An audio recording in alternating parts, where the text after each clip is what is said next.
বাংলাদেশের আসন্ন নির্বাচনে সহযোগিতা অব্যাহত রাখার ঘোষণা জাতিসংঘের। পর্যবেক্ষক না পাঠালেও প্রয়োজন মতো কারিগরি সহায়তা দেওয়ার প্রতিশ্রুতি। নিউ ইয়র্কের আদালতে নিজেকে নির্দোষ দাবি মাদুরোর। পরবর্তী শুনানি 17 মার্চ। ভেনেজুয়েলার অন্তর্বর্তী প্রেসিডেন্ট হিসেবে দেলসি রদ্রিগেজের শপথ। এবং মিয়ানমারের স্বাধীনতা দিবস মান্দালয় সহ কয়েকটি রাজ্যে জান্তা বাহিনীর বিমান হামলা, নিহত অন্তত 10।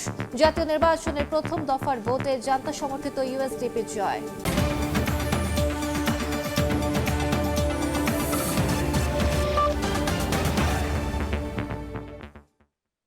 আন্তর্জাতিক সময়ের সঙ্গে আছে আমি আলিশা ইসলাম। বাংলাদেশের আসন্ন নির্বাচন মত প্রকাশের স্বাধীনতা ও জনগণের জন্য সহযোগিতা অব্যাহত রাখার কথা জানিয়েছে জাতিসংঘ।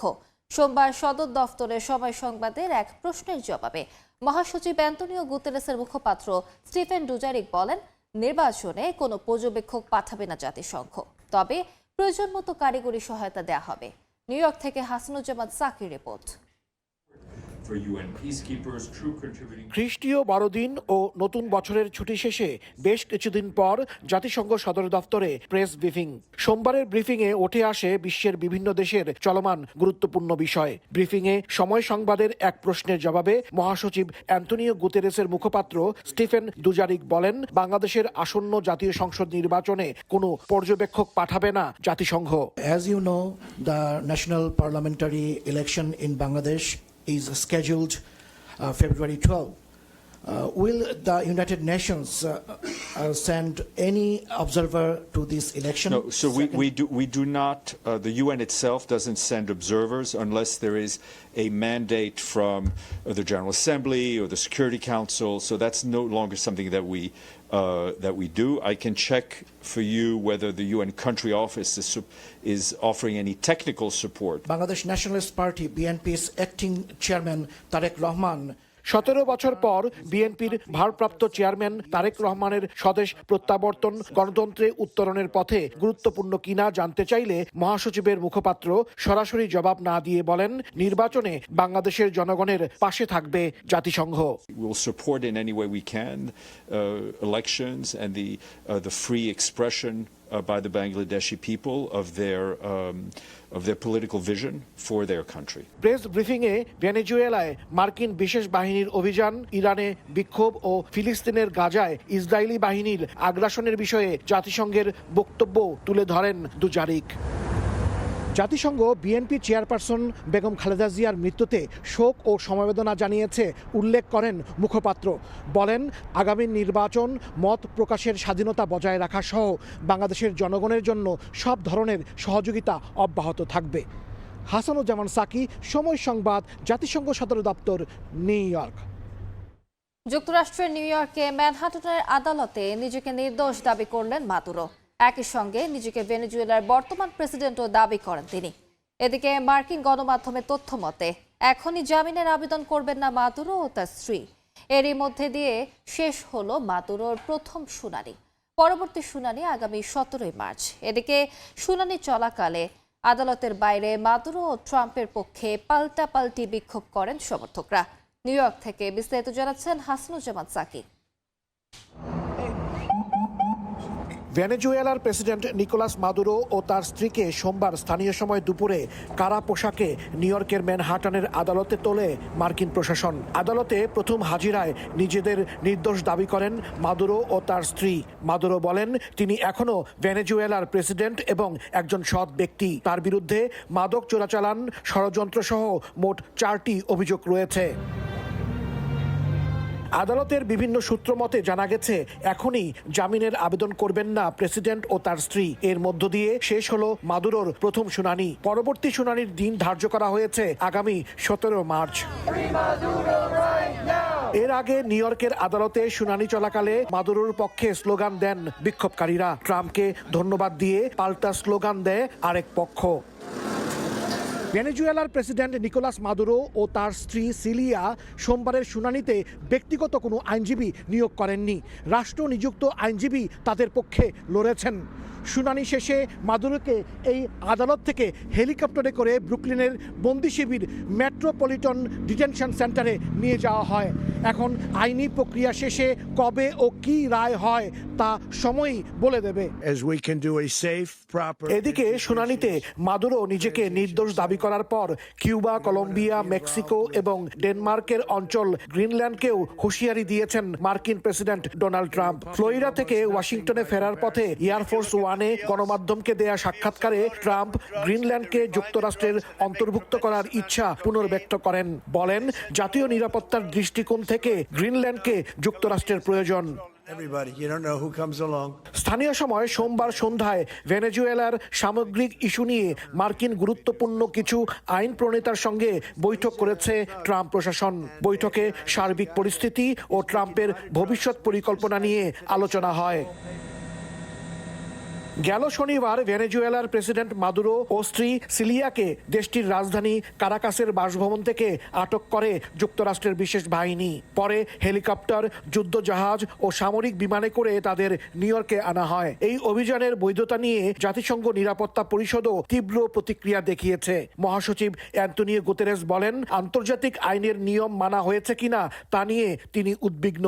নিরাপত্তা পরিষদে রাশিয়া আর চীনও যুক্তরাষ্ট্রের এই পদক্ষেপের নিন্দা জানিয়েছে। এটিকে রাষ্ট্রপ্রধানকে অপহরণ এবং সার্বভৌমত্বে সরাসরি হামলা বলে দাবি করেছে ভেনেজুয়েলা। হাসানুজ্জামান সাকি, সময় সংবাদ, নিউ ইয়র্ক, যুক্তরাষ্ট্র। ভেনেজুয়েলার তেল নিয়ে মার্কিন কোম্পানিগুলোর সঙ্গে বৈঠকে বসছে ট্রাম্প প্রশাসন। যদিও বেশ কয়েকটি প্রতিষ্ঠান জানিয়েছে তাদের সঙ্গে হোয়াইট হাউসের এখনো কোনো বৈঠক হয়নি। ভেনেজুয়েলায় অন্তর্বর্তী প্রেসিডেন্ট হিসেবে শপথ নিয়েছেন দেলসি রদ্রিগেজ। তবে আগামী 1 মাসে দেশটিতে নির্বাচন দেয়া যাবে না বলেও জানিয়েছেন মার্কিন প্রেসিডেন্ট। অন্যদিকে কলম্বিয়ার প্রেসিডেন্ট গুস্তাভো পেত্রোকে অসুস্থ আখ্যা দিয়ে সামরিক অভিযানের ইঙ্গিত দিয়েছেন ট্রাম্প। পাল্টা গেরিলা বাহিনী প্রস্তুতের হুমকি দিয়েছেন পেত্রো। ভেনেজুয়েলার প্রেসিডেন্ট নিকোলাস মাদুরোকে আটক করার পর তৎপর ট্রাম্প প্রশাসন। রয়টার্স জানায়, মার্কিন তেল কোম্পানির শীর্ষ কর্মকর্তাদের সঙ্গে বৈঠকের প্রস্তুতি চলছে। লক্ষ্য বিশ্বের সবচেয়ে বড় তেল মজুতের দেশটিতে উৎপাদন বাড়ানো। ট্রাম্প বলছেন, $বিলিয়ন বিনিয়োগ করবে মার্কিন কোম্পানিগুলো। তবে বাস্তবতা ভিন্ন। এক্সন মোবিল, শেভরন ও কনকো ফিলিপস জানিয়েছে হোয়াইট হাউসের সঙ্গে তাদের কোনো বৈঠকই হয়নি। বিশ্লেষকদের মতে, ভাঙা অবকাঠামো, আইনি জটিলতা আর রাজনৈতিক অনিশ্চয়তায় দ্রুত বিনিয়োগ কঠিন। তার উপর বৈশ্বিক বাজারে তেলের দাম কম, তাই ঝুঁকি নিতে নারাজ কোম্পানিগুলো। এদিকে ভেনেজুয়েলায় অন্তর্বর্তী প্রেসিডেন্ট হিসেবে শপথ নিয়েছেন ডেলসি রদ্রিগেজ। আসন গ্রহণের পরেই মন্ত্রিসভার বৈঠক ডাকেন রদ্রিগেজ। তিনি ট্রাম্পের হুমকির পর যুক্তরাষ্ট্রের সঙ্গে সহযোগিতার বার্তা দিলেও সেনাবাহিনী ঘোষণা দিয়েছে সর্বোচ্চ সতর্কতার। তবে আগামী 1 মাসে দেশটিতে নির্বাচন দেওয়া যাবে না বলে জানিয়েছেন মার্কিন প্রেসিডেন্ট। বলেন, দেশটিতে সবকিছু সংস্কারের পরেই নির্বাচন সম্ভব। ভেনেজুয়েলার পাশাপাশি কলম্বিয়াকেও চাপে রেখেছে ওয়াশিংটন। ট্রাম্প কলম্বিয়ার প্রেসিডেন্ট গুস্তাভো পেত্রোকে অসুস্থ আখ্যা দিয়ে সামরিক অভিযানের ইঙ্গিত দেন। পাল্টা গেরিলা বাহিনী প্রস্তুতের হুমকি দিয়েছেন পেত্রো। যদিও পরে কলম্বিয়া জানায়, মাদক দমনে যুক্তরাষ্ট্রের সঙ্গে সহযোগিতা চলবে, কিন্তু সার্বভৌমত্বে হস্তক্ষেপ মেনে নেওয়া হবে না। কলম্বিয়ার স্বরাষ্ট্র ও বিচারমন্ত্রী জানিয়েছেন, যুক্তরাষ্ট্রের গোয়েন্দা তথ্য ও প্রযুক্তি ব্যবহার করে মাদক বিরোধী অভিযান চলবে। নাদিম মারজান, সময় সংবাদ। ভেনেজুয়েলার পর এবার কিউবা ও মেক্সিকোর নিয়ন্ত্রণ নেয়ার হুঁশিয়ারি দিয়েছেন মার্কিন প্রেসিডেন্ট ডোনাল্ড ট্রাম্প। বলেন, মাদক ও সন্ত্রাসের লাগাম টানতে না পারলে দেশগুলোর অভ্যন্তরীণ বিষয়ে হস্তক্ষেপ করবে ওয়াশিংটন। যুক্তরাষ্ট্রের নিরাপত্তা নিশ্চিতের লক্ষ্যে 2 মাস পর গ্রিনল্যান্ড বিষয়েও আলোচনা শুরুর কথা জানিয়েছেন ট্রাম্প। ট্রাম্পের দেশ দখলের আকাঙ্ক্ষা কারো অজানা নয়। ক্ষমতায় এসেই কানাডাকে যুক্তরাষ্ট্রের সঙ্গে এক করার ইচ্ছা প্রকাশ করেন তিনি। উচ্চাভিলাষী এই প্রেসিডেন্টের হুমকির পর ভেনেজুয়েলায় অভিযান চালিয়ে দেশটির প্রেসিডেন্টকে আটক করেছে মার্কিন বাহিনী। নতুন সরকারের হাতে ক্ষমতা হস্তান্তর না হওয়া পর্যন্ত কারাকাসের সকল কর্মকাণ্ড পরিচালনা করবে হোয়াইট হাউস বলে ঘোষণাও দিয়েছেন ট্রাম্প।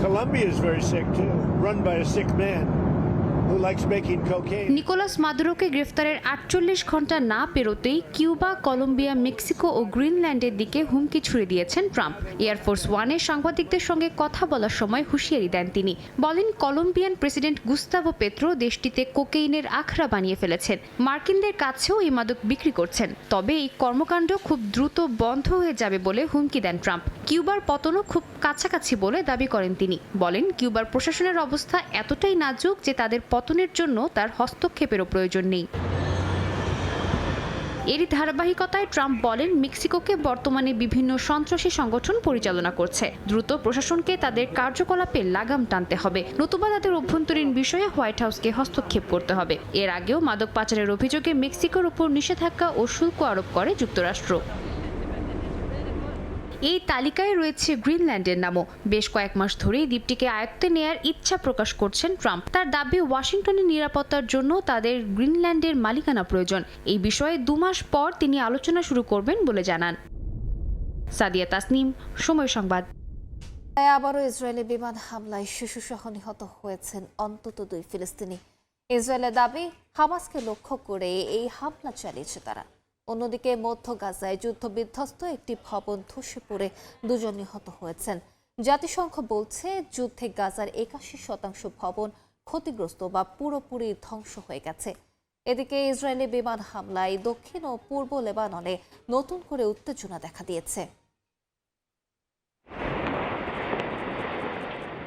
স্থানীয় সময় সোমবার দক্ষিণ গাজার খান ইউনিসে ইসরায়েলি বিমান হামলায় শিশুসহ কয়েকজন ফিলিস্তিনি হতাহত হয়েছেন। যুদ্ধবিরতি কার্যকর থাকলেও তারা এ ধরনের অভিযান চালিয়ে যাচ্ছে। অন্যদিকে সোমবার মধ্য গাজায় যুদ্ধের সময় ক্ষতিগ্রস্ত একটি ভবন ধসে কয়েকজন নিহত হয়েছেন বলে জানিয়েছে গাজার স্বাস্থ্য কর্তৃপক্ষ। দুর্ঘটনার পর সেখানে স্থানীয়রা জড়ো হয়ে জানান, যুদ্ধ বিধ্বস্ত গাজায় থাকার মতো কোনো জায়গা নেই, তাই বাধ্য হয়ে তাদের ঝুঁকিপূর্ণ ভবনে ফিরতে হয়েছে। জাতিসংঘের স্যাটেলাইট সেন্টারের তথ্য অনুযায়ী যুদ্ধে গাজার বেশিরভাগ ভবন ক্ষতিগ্রস্ত বা পুরোপুরি ধ্বংস হয়ে গেছে। এছাড়া ইসরায়েলি বিমান হামলায় দক্ষিণ ও পূর্ব লেবাননে নতুন করে উত্তেজনা ছড়িয়েছে। যুদ্ধবিরতির পরও হিজবুল্লাহ ও হামাসকে লক্ষ্য করেই হামলা চালানোর দাবি করেছে ইসরায়েল। হামলার পর ধোঁয়ার কুণ্ডলিতে ঢেকে যায় বেশ কয়েকটি এলাকা। হামলার আগে দেশটির পূর্ব ও দক্ষিণের 4টি গ্রাম থেকে বাসিন্দাদের সরে যাওয়ার নির্দেশ দেয় ইসরায়েলি বাহিনী। তবে বিশ্লেষকদের ধারণা, এর মাধ্যমে লেবাননের ভেতরে সংঘাত ছড়িয়ে পড়তে পারে। এদিকে গাজাকে আন্তর্জাতিক গণমাধ্যম থেকে দূরে রাখতে চাইছে ইসরায়েলি কর্তৃপক্ষ। সুপ্রিম কোর্টকে জানিয়েছে বিদেশি সাংবাদিকদের উপর নিষেধাজ্ঞা বহাল রাখতে। এমনকি গাজা ও পশ্চিম তীরে মানবিক সহায়তা কার্যক্রমে বাধা না দেওয়ার আহ্বান জানিয়েছেন ইউরোপ ও এশিয়ার বিভিন্ন দেশের পররাষ্ট্রমন্ত্রী। বরকতুল্লাহ, সময় সংবাদ। ইরানে অর্থনৈতিক সংকটকে কেন্দ্র করে চলমান বিক্ষোভ 8ম দিনে গড়িয়েছে। সহিংসতায় এখন পর্যন্ত নিহত হয়েছেন অন্তত 20 জন। তেহরানের বিক্ষোভ নিয়ে আবারও কঠোর বার্তা দিয়েছেন মার্কিন প্রেসিডেন্ট ডোনাল্ড ট্রাম্প। চলমান আন্দোলনে সমর্থন দিয়েছেন ইসরায়েলি প্রধানমন্ত্রী নেতানিয়াহু। জবাবে ইরান শত্রুর কাছে নতি স্বীকার করবে না বলে জানান দেশটির সর্বোচ্চ ধর্মীয় নেতা আয়াতুল্লাহ আলী খামেনি। কফিনে মোড়ানো যুক্তরাষ্ট্র ও ইসরায়েলের পতাকা, তার উপরে হুঁশিয়ারি বার্তায় লেখা, তোমাদের সেনাদের নিয়ে সতর্ক থাকো। তেহরানের প্রাণকেন্দ্র প্যালেস্টাইন স্কয়ারে ঝুলছে এই ব্যানার, যা স্পষ্ট বার্তা দিচ্ছে ইরানের বিরুদ্ধে সামরিক পদক্ষেপ নিলে এর চড়া মূল্য দিতে হবে। সবচেয়ে আলোচনার জন্ম দিয়েছে একটি কাউন্টডাউন টাইমার, যা জানান দিচ্ছে 5361 দিন বাকি ইসরায়েল ধ্বংস হতে। এই হুমকির পটভূমিতে ইরানের ভেতরেও বাড়ছে অস্থিরতা। অর্থনৈতিক সংকটকে কেন্দ্র করে দেশজুড়ে বিক্ষোভ টানা 8ম দিনে গড়িয়েছে। 26টি প্রদেশে আন্দোলনে অংশ নিচ্ছেন শিক্ষার্থী ও সাধারণ মানুষ। এ পর্যন্ত হতাহত হয়েছেন বেশ কয়েকজন। 15 থেকে 17 বছর বয়সী কিশোর সহ প্রায় 1000 বাসিন্দাকে গ্রেফতার করা হয়েছে বলে ধারণা করা হচ্ছে। এই পরিস্থিতিতে আবারও কড়া হুঁশিয়ারি দিয়েছেন মার্কিন প্রেসিডেন্ট ডোনাল্ড ট্রাম্প। তিনি বলেন, ইরান যদি অতীতের মতো মানুষ হত্যা শুরু করে, যুক্তরাষ্ট্র এর কঠোর জবাব দেবে। ইরানে চলমান আন্দোলনে সমর্থন দিয়েছেন ইসরায়েলি প্রধানমন্ত্রী বিনিয়ামিন নেতানিয়াহু। এর পরপরই ইরানি কর্মকর্তাদের পক্ষ থেকে মার্কিন বাহিনীর বিরুদ্ধে পাল্টা হুঁশিয়ারি আসে। সর্বোচ্চ ধর্মীয় নেতা খামেনি বলেন, ইরান শত্রুর কাছে নতি স্বীকার করবে না। চলমান উত্তেজনার মধ্যে ইরানের বাসিন্দাদের মাসিক $60 সহায়তা দেওয়ার ঘোষণা দিয়েছে দেশটির সরকার। বিশ্লেষকদের মতে ভেনেজুয়েলার প্রেসিডেন্ট নিকোলাস মাদুরোর আটকের পর উত্তেজনা আরও বেড়েছে। মাদুরো ছিলেন ইরানের ঘনিষ্ঠ মিত্র। তার পতনের পর ইরানের আঞ্চলিক মিত্র বলয় আরও দুর্বল হতে পারে বলে আশঙ্কা করা হচ্ছে। ইয়াসিন মোহাম্মদ জিসান, সময় সংবাদ। মিয়ানমারের জাতীয় নির্বাচনের প্রথম দফার ভোটে জয় পেয়েছে জান্তা সমর্থিত দল ইউএসডিপি। প্রায় 90% আসন দখল করেছে দলটি। এতে রাখাইনে ভরাডুবি হয়েছে জাতিগত দলগুলোর। এরই মধ্যে দেশটির স্বাধীনতা দিবসেও জান্তা বাহিনীর হামলা থেকে রক্ষা পায়নি বাসিন্দারা। সাগাইং, মান্দালয় সহ বেশ কয়েকটি রাজ্যে বিমান হামলা ও গোলাবর্ষণে নিহত হয়েছেন অন্তত 10 জন। স্বাধীনতা দিবসে দেশ জুড়ে সামরিক হামলা জোরদার করেছে মিয়ানমারের জান্তা বাহিনী। সাগাইং, মান্দালয়, চীন রাজ্য ও উত্তর শানে বিমান হামলা ও গোলাবর্ষণে নিহত হয়েছেন বেশ কয়েকজন। হামলায় ধ্বংস হয়েছে গ্রাম, হাসপাতাল ও একটি বৌদ্ধ মঠ। নিহতদের মধ্যে নারী, শিশু এবং এক ভিক্ষু রয়েছেন। মানবাধিকার সংগঠনগুলোর দাবি, ভোটের আড়ালে যুদ্ধই জোরদার করছে সেনাবাহিনী। 2021 সালের সামরিক অভ্যুত্থানের পর প্রথম ধাপের নির্বাচন শেষ করেছে মিয়ানমারের জান্তা সরকার। সরকারি ফল অনুযায়ী নিম্নকক্ষের 102টি আসনের মধ্যে 89টি জিতেছে জান্তা সমর্থিত দল ইউএসডিপি। তারা মোট আসনের 87% পেয়েছে। বাকি কয়েকটি গেছে ক্ষুদ্র জাতিগত দলগুলোর হাতে। এই পরিস্থিতিকে সেনা শাসনকে নতুন মোড়কে উপস্থাপনের কৌশল বলছেন পশ্চিমা কূটনীতিকরা। রাখাইন রাজ্যে এই নির্বাচন ছিল আরও বিতর্কিত। সিত্তে ও কিয়কফিউতে ভরাডুবি হয়েছে প্রভাবশালী রাখাইন নেতাদের। ডক্টর আয়মং ও উবা সেনকে 3 গুণের বেশি ভোটে হারিয়েছে ইউএসডিপি প্রার্থীরা। স্থানীয়দের অভিযোগ, ভোটার উপস্থিতি কম থাকায় বেশিরভাগ ভোট পড়েছে সেনা ও প্রশাসনিক কর্মীদের। পুরো নির্বাচনের ফল আসবে 25 জানুয়ারির পর। তবে সংবিধান অনুযায়ী সেনাবাহিনীর জন্য সংরক্ষিত 25% আসন। তাই ভোটের ফল যাই হোক, ক্ষমতার চাবিকাঠি জান্তার হাতেই থাকছে বলে ধারণা করছেন সংশ্লিষ্টরা। বিদ্রোহী গোষ্ঠীগুলো এটিকে নির্বাচনের চেয়ে রাজনৈতিক প্রহসন হিসেবেই বেশি দেখছে। নাদিম মারজান, সময় সংবাদ। মার্কিন ভাইস প্রেসিডেন্ট জেডি ভ্যান্সের বাড়িতে হামলার চেষ্টায় একজনকে আটক করা হয়েছে। স্থানীয় সময় সোমবার সামাজিক যোগাযোগ মাধ্যমে দেয়া এক পোস্টে ভ্যান্স জানান, এক ব্যক্তি হাতুড়ি দিয়ে তার ওহাইওর বাড়ির জানালায় আঘাত করে ভেতরে ঢোকার চেষ্টা করে। তবে ওই সময় তিনি ও তার পরিবার ওয়াশিংটন ডিসিতে অবস্থান করছিলেন। তিনি এই ঘটনাকে একজন পাগল মানুষের কাজ বলে আখ্যা দিয়েছেন। দ্রুত ঘটনাস্থলে পৌঁছে পরিস্থিতি নিয়ন্ত্রণে আনে সিক্রেট সার্ভিস ও সিনসিনাটি পুলিশ। ভ্যান্স গণমাধ্যমকে তার সন্তানের নিরাপত্তা ও গোপনীয়তা রক্ষার অনুরোধ জানিয়েছেন। টেলিভিশন ও অনলাইনে জাঙ্ক ফুডের বিজ্ঞাপন প্রচারে বিধিনিষেধ আরোপ করেছে যুক্তরাজ্য। নতুন নিয়ম অনুযায়ী এসব খাবারের বিজ্ঞাপন টেলিভিশনে রাত 9টার আগে দেখানো যাবে না, আর অনলাইনে পুরোপুরি নিষিদ্ধ করা হয়েছে। শিশুদের স্থূলতা কমাতে এই পদক্ষেপ নেওয়া হয়েছে বলে জানিয়েছে দেশটির সরকার। বিশ্বব্যাপী শিশুদের স্বাস্থ্য ঝুঁকির অন্যতম কারণ ওবেসিটি বা স্থূলতা। সেই ঝুঁকি মোকাবিলায় এবার কঠোর পদক্ষেপ নিয়েছে যুক্তরাজ্য। স্থানীয় সময় সোমবার থেকে শিশুদের স্থূলতা কমাতে টেলিভিশন ও অনলাইনে জাঙ্ক ফুড, চর্বি, চিনি ও লবণের খাবার সহ পানীয়ের বিজ্ঞাপন সীমিত করা হয়েছে। নতুন নিয়ম অনুযায়ী টেলিভিশনে রাত 9টার আগে এসব খাবারের বিজ্ঞাপন দেখানো যাবে না এবং অনলাইনে তা সম্পূর্ণ নিষিদ্ধ। নিষিদ্ধ খাবারের বিজ্ঞাপনের তালিকায় রয়েছে soft drink, chocolate, pizza, ice cream, নির্দিষ্ট ব্রেকফাস্ট সিরিয়াল, পোরিজ, মুসলি, মিষ্টি রুটি এবং স্যান্ডউইচ। তবে চিনি বা চকলেট ছাড়া সাধারণ ওটস, মুসলি ও গ্র্যানোলা নিষেধাজ্ঞার বাইরে থাকবে। নতুন নিয়ম না মানলে বিজ্ঞাপন নিয়ন্ত্রণ সংস্থা ASA ব্যবস্থা নিতে পারবে বলেও জানানো হয়েছে। জাতীয় স্বাস্থ্য সেবা NHS এর তথ্য অনুযায়ী যুক্তরাজ্যে প্রাথমিক বিদ্যালয়ের প্রায় 10% শিক্ষার্থী স্থূলতায় ভুগছে। পাশাপাশি 5 বছর বয়সী প্রতি 5 শিশুর একজনের দাঁতের সমস্যা রয়েছে। গবেষণায় দেখা গেছে শিশুদের জাঙ্ক ফুড বিজ্ঞাপনের সংস্পর্শে আসা তাদের খাদ্যাভ্যাসে প্রভাব ফেলে, যা স্থূলতার ঝুঁকি বাড়ায়। স্বাস্থ্য বিশেষজ্ঞদের মতে শিশুদের লক্ষ্য করে এমন প্রচার দীর্ঘদিন ধরে নেতিবাচক প্রভাব ফেলছে। তবে সমালোচকরা বলছেন, ব্র্যান্ড অ্যাডভার্টাইজিং চালু থাকায় নতুন নিয়মের প্রভাব সীমিত হতে পারে। ইয়াসিন মোহাম্মদ জিসান, সময় সংবাদ। দেখছেন আন্তর্জাতিক সময়। ইউরোপের বিভিন্ন দেশে তুষারপাতে বিপর্যস্ত জনজীবন। ফ্রান্স, বসনিয়া এবং নেদারল্যান্ডসের শহরগুলোতে বন্ধ হয়ে গেছে রাস্তাঘাট ও ট্রাফিক ব্যবস্থা। এদিকে আগামী সপ্তাহেও তুষারপাত ও শৈত্যপ্রবাহ আরও বাড়তে পারে বলে পূর্বাভাস দিয়েছে আবহাওয়া বিভাগ।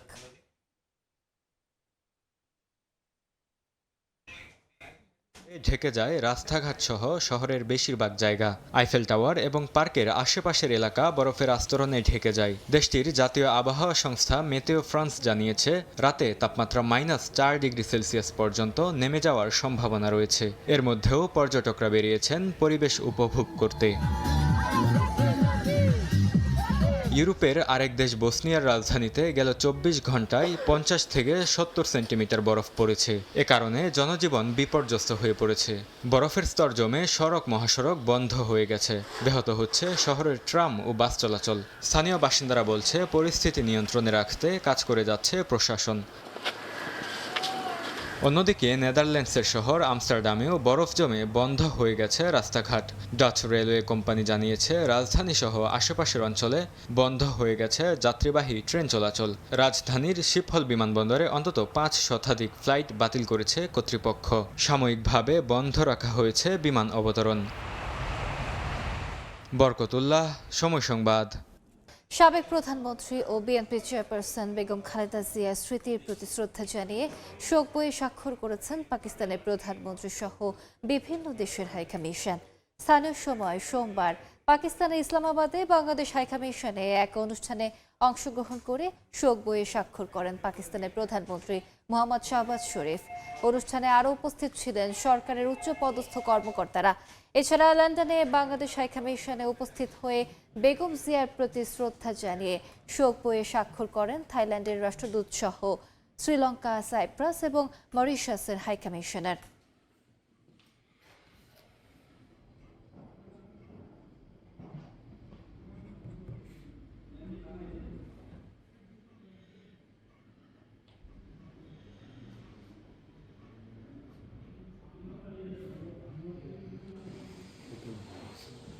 কুয়েতের আইন লঙ্ঘন সহ জনস্বার্থ বিরোধী কর্মকাণ্ডে জড়িত থাকার অভিযোগে গত 1 বছরে বিভিন্ন দেশের প্রায় 40,000 প্রবাসীকে নিজ নিজ দেশে ফেরত পাঠিয়েছে দেশটির সরকার। নিরাপত্তা অভিযান আরও জোরদার করার ঘোষণা দিয়েছে দেশটির কর্তৃপক্ষ। বিতাড়িতদের বেশিরভাগের বিরুদ্ধে কুয়েতের আইন লঙ্ঘন, মাদক সংশ্লিষ্ট অপরাধ, শৃঙ্খলা বিঘ্ন এবং জনস্বার্থ বিরোধী কর্মকাণ্ডে জড়িত থাকার অভিযোগ রয়েছে। আইনি প্রক্রিয়া সম্পন্ন করার পরেই তাদের বিরুদ্ধে বহিষ্কারের সিদ্ধান্ত নেওয়া হয়। আয়ারল্যান্ডের কিল্ডারে হয়ে গেল পৌষ উৎসব, যেখানে বাহারি সব পিঠা নিয়ে হাজির হন অনেকে। কয়েকশো প্রবাসী বাংলাদেশি উৎসবে যোগ দেন। সৈয়দ জুয়েলের রিপোর্টে বিস্তারিত। শীত এখন পুরোপুরি জেঁকে বসেছে আয়ারল্যান্ডের অলিগলিতে। শীত আর পিঠা বাংলাদেশী সংস্কৃতির অবিচ্ছেদ্য অংশ। তাই প্রবাসে এসেও দেশীয় সেই সংস্কৃতির ধারাকে আগলে রাখতেই আয়ারল্যান্ডে আয়োজন করা হলো পৌষ পিঠা উৎসবের। ভাপা সহ এ আয়োজনে ছিল বিভিন্ন স্বাদের পিঠা। একদিকে পিঠা সহ দেশীয় খাবারের ধুম, অন্যদিকে দেশীয় গানে মুগ্ধ হয়ে পুরো সময়টি দারুণভাবে উপভোগ করেন আগত প্রবাসীরা। বিদেশে থেকেও যে আমরা একসাথে বসে সবাই এইরকম একটা পিঠা অনেক রকম পিঠা খেতে পারছি। বাংলাদেশের যে শীতের পিঠা যে বাইকটা সেটা পাওয়ার জন্য মূলত এখানে আসা। আলহামদুলিল্লাহ সেটা আমরা পেয়েছি। বিদেশের মাটিতে আসলে দেশীয় পিঠাগুলো খুব মিক্স করা হয়, আর এখানে সবার সাথে দেখা হচ্ছে এবং বিভিন্ন রকমের পিঠা সত্যি খুব ভালো লাগছে। কানায় কানায় পড়ে গেছে, আপনারা সবাই আসছেন, অসম্ভব খুশি হয়েছি আমরা। আর ইনশাআল্লাহ নেক্সটে আমরা আরো বড় পরিসরে করার চিন্তা ভাবনা করছি। প্রতি বছর দেশীয় বিভিন্ন ধারার অনুষ্ঠান করায় নারীদের সংগঠন কন্যা জায়া জননীর প্রশংসা করেন সদ্য নির্বাচিত অল বাংলাদেশি অ্যাসোসিয়েশন অফ আয়ারল্যান্ডের নতুন এই সভাপতি। আমাদের বাচ্চারা, ভাবিরা এবং আমরা সকলেই খুবই আনন্দের সাথে এনজয় করি, সকলের সাথে দেখা হয়। কয়েকশো প্রবাসী বাংলাদেশি এই আয়োজনে যোগ দেন। দেশীয় পৌষের যে শীতের তীব্রতা, সেই তীব্রতা এখানেও জেঁকে বসেছে বেশ কয়েকদিন ধরে। তার মাঝে পৌষের এই উৎসব একটু হলেও উষ্ণতা দিয়েছে এখানের উৎসব প্রেমীদের মাঝে। সৈয়দ জুয়েল, সময় সংবাদ, আয়ারল্যান্ড। দেখছেন আন্তর্জাতিক সময়। নতুন বছরের 3 দিনের ছুটিতে চীনে বেড়েছে ভোক্তা ব্যয়। রেস্তোরাঁ, শপিং স্ট্রিট এবং পর্যটন কেন্দ্রে মানুষের ভিড় ছিল চোখে পড়ার মতো। নতুন অভিজ্ঞতা, স্মার্ট পণ্য ও প্রযুক্তি নির্ভর সেবায় বাজারে গতি এসেছে। এতে চীনের ভোক্তা বাজারের স্থিতিশীলতা এবং সম্প্রসারণের ইঙ্গিত মিলছে বলে বলছেন বিশ্লেষকরা। 1 থেকে 3 জানুয়ারি নতুন বছরের ছুটিতে চীনের ভোক্তা ব্যয় উল্লেখযোগ্যভাবে বেড়েছে। বাণিজ্য মন্ত্রণালয়ের তথ্য অনুযায়ী রেস্তোরাঁ খাতে ব্যয় বেড়েছে 2.8%। দেশজুড়ে 78টি গুরুত্বপূর্ণ শপিং স্ট্রিট ও বাণিজ্যিক এলাকায় দৈনিক দর্শনার্থী বেড়েছে 5.9%। একই সঙ্গে লেনদেন বেড়েছে প্রায় 5%। ছুটিতে বড় শহরগুলোতে নতুন বাণিজ্যিক উদ্যোগ মানুষের আগ্রহ কেড়েছে। উহানে একটি নতুন পার্ক কমপ্লেক্সে একদিনে ভিড় ছিল 1,20,000-এর বেশি। শেনজেনে নতুন খোলা শপিং স্ট্রিটে ভিড় করেন হাজারো মানুষ। ঐতিহ্যবাহী হস্তশিল্প, নতুন খাবার ও লাইফস্টাইল ব্র্যান্ড এক জায়গায় উপভোগ করেন ক্রেতারা। এদিকে নতুন বছরের ছুটিতে হুনানের ইয়ংজো শহরে ফুটবল ঘিরে উৎসব আয়োজন করা হয়। এছাড়া শিনজিয়াংয়ের কুচা শহরের পুরনো গলিতে লোকসংস্কৃতি ঘিরে পর্যটকদের ভিড় দেখা যায়। এতে সেবা খাতে ব্যয়ের সুযোগ আরও প্রসারিত হয়েছে বলে মত বিশ্লেষকদের। অর্চিতা শেহজিন, সময় সংবাদ। আন্তর্জাতিক সময় শীর্ষ সংবাদগুলো জানিয়ে দিচ্ছে আরেকবার। বাংলাদেশের আসন্ন নির্বাচনে সহযোগিতা অব্যাহত রাখার ঘোষণা জাতিসংঘের। পর্যবেক্ষক না পাঠালেও প্রয়োজন মতো কারিগরি সহায়তা দেওয়ার প্রতিশ্রুতি। নিউ ইয়র্কের আদালতে নিজেকে নির্দোষ দাবি মাদুরোর। পরবর্তী শুনানি 17 মার্চ। ভেনেজুয়েলার অন্তর্বর্তী প্রেসিডেন্ট হিসেবে দেলসি রদ্রিগেজের শপথ। এবং মিয়ানমারে স্বাধীনতা দিবসেও মান্দালয় সহ কয়েকটি রাজ্যে জান্তা বাহিনীর বিমান হামলা, নিহত অন্তত 10। জাতীয় নির্বাচনের প্রথম দফার ভোটে জান্তা সমর্থিত ইউএসডিপির জয়।